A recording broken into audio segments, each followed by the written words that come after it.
you were elected as the leader of the ANC, and then everyone got excited. The rand went from 14.11, I've checked this, down to 11.56.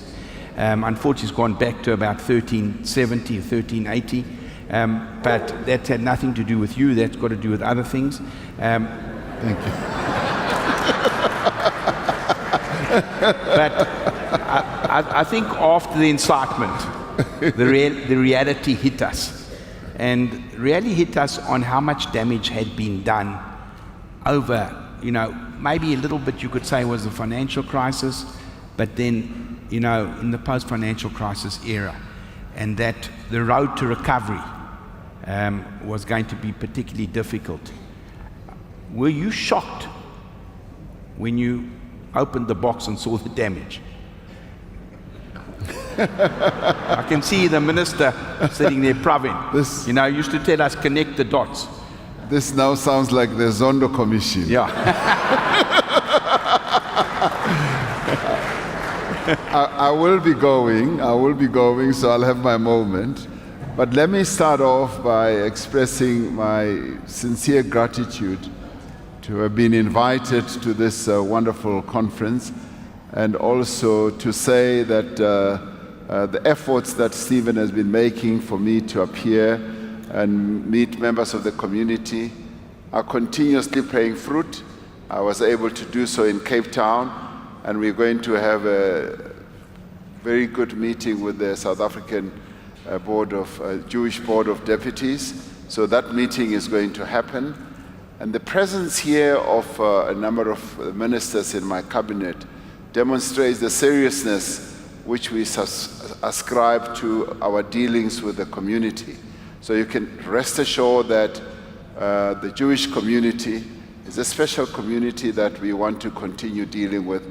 But I also want to express a word of gratitude for the work that continues to be done by the community to develop our country and to take it forward. And I say thank you very much for all that work.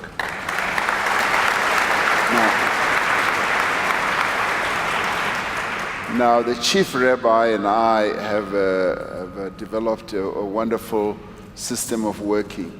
We have our Talmud moment.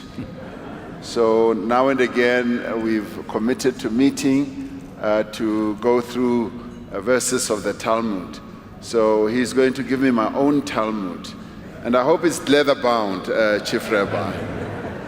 Coming back to the question that was asked by Stephen. I think as a country, we've been going through a cathartic moment, a moment where we're discovering what has gone on in the last 9 years. And what we are finding is quite horrific. And quite a lot of it was first played out openly by the media, and a number of people who've been very brave, and a number of people who are now appearing before the Zondo Commission. The latest one is Minister Pravin Gordhan, who very bravely stood up and told the truth about what he has gone through.